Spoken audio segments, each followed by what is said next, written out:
Comment? Bonjour, bonjour, bonjour, bonjour, bonjour, bonjour. Gloire à Dieu pour nos vies. Gloire à Dieu pour ce qu'il fait autour de nous. Gloire à Dieu, il est merveilleux. Il est merveilleux. Faisons-lui confiance. Dieu est merveilleux. Oh, c'est un délice de vivre, avoir une vie en Christ. Franchement, je vous avoue, c'est un délice d'avoir une vie en Jésus.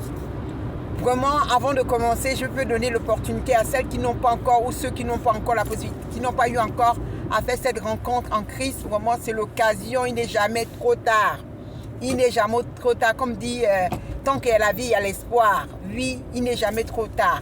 Et moi, je peux vous dire par cette prière, si vous faites vraiment cette prière selon le Seigneur, avec un cœur sincère, de recevoir Jésus-Christ comme Sauveur et Seigneur de votre vie, vous verrez vraiment, il va changer votre vie, il va vous amener vraiment à vivre cette vie selon Dieu, pas selon le monde. Alors, la prière, c'est vraiment de dire, Seigneur Jésus, je te reçois comme Sauveur et Seigneur de ma vie. Viens habiter en moi par le Saint-Esprit. Viens changer ma vie. Amène-moi à marcher selon Dieu. Amène-moi à plaire à Dieu. Merci, parce qu'assurément, en t'acceptant comme Sauveur et Seigneur de ma vie, mes péchés sont effacés, mes péchés sont oubliés. Mes péchés sont vraiment effacés. Et je te dis merci. Merci de me pardonner des iniquités commises. Merci de me pardonner des fautes que j'ai commises. Et merci encore parce que mon nom est inscrit dans le livre de vie. Et je t'en remercie. Merci Seigneur Jésus parce que je te reçois comme Sauveur et Seigneur de ma vie. Que je me prie au nom de Jésus. Amen. Amen.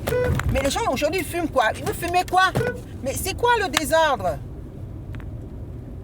Oh, désolé, il y a des gens qui vous le font sans façon. En tout cas, voilà. Donc, merci encore pour ceux qui pourront faire cette prière. À Dieu seul soit la gloire. Voilà. Donc, pour ça, nous allons vraiment être dans la joie. Pour ceux qui vont pouvoir vraiment encore faire cette prière, on bénit le Seigneur, on glorifie encore le nom de Dieu. Seigneur, merci. Merci pour ton amour et ta fidélité. Merci toi qui nous fais vivre cette vie sur terre. Parce que tu dis, en étant enfant de Dieu, nous ne sommes pas de ce monde. Nous pouvons vivre dans ce monde, mais nous ne sommes pas de ce monde. Cela veut dire que nous ne devons pas subir les choses de ce monde. Oui, nous ne devons pas subir tout ce qui n'est pas de toi. Mais que la paix, la joie, l'amour, la fidélité, la patience, la compréhension, la tempérance soient notre partage à tous enfants de Dieu. Et merci que nous soyons de lumière qui amenons à ce que les ténèbres se dispersent. Les ténèbres, c'est quoi? C'est tout ce qui n'est pas de Dieu au nom de Jésus. Et que le monde des ténèbres soit sous nos pieds.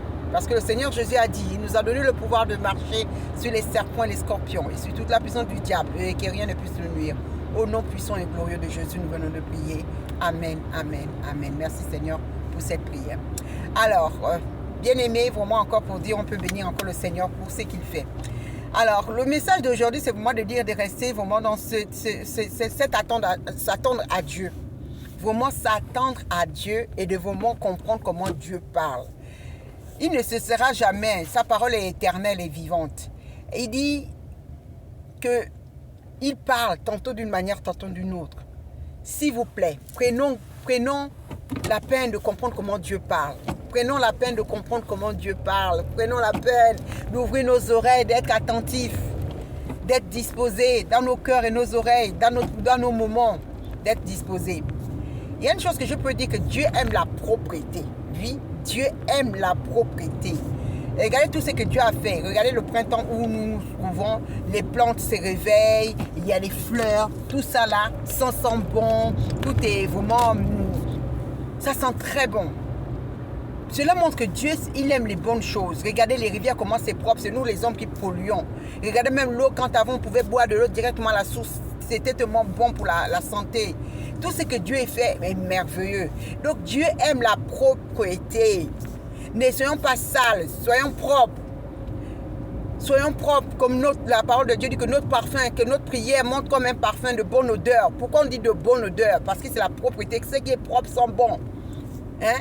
On peut voir dire que où il y a la vie, ça sent bon, ou c'est machin. Hein? Quand il y a la mort, quand on voit les choses mourir, ça pourrit, ça sent mauvais. Même la nourriture, quand ça pourrit, ça sent mauvais. Ça veut dire que ce n'est pas de Dieu. Ce qui est mort n'est pas de Dieu. Ce qui est mort n'est pas de Dieu, ça sent mauvais.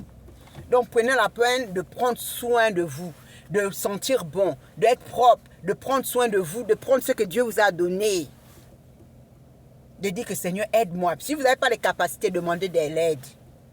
demandez de l'aide, mais soyez propre, prenez soin de ce que Dieu vous a donné, prenez soin de vous, parfumez, lavez-vous d'abord, ne vous parfumez pas d'abord avant de vous laver, lavez-vous bien, et mettez une bonne crème, parfumez-vous, soyez propre. Prenez soin de ce que Dieu vous donne, les habits, les vêtements, l'endroit où Dieu vous a donné pour dormir, la chambre, la maison, prenez soin. Même au niveau du travail, prenez soin, soyez propre, soyez disciplinés. C'est question de discipline. Voilà. En tout cas, je vous laisse sur ce. Soyez en paix, soyez dans l'amour, soyez dans la joie, soyons selon Dieu, pas selon les hommes. Paix et grâce et dans l'amour infiniment grand de Dieu pour nous tous. Bisous, à bientôt.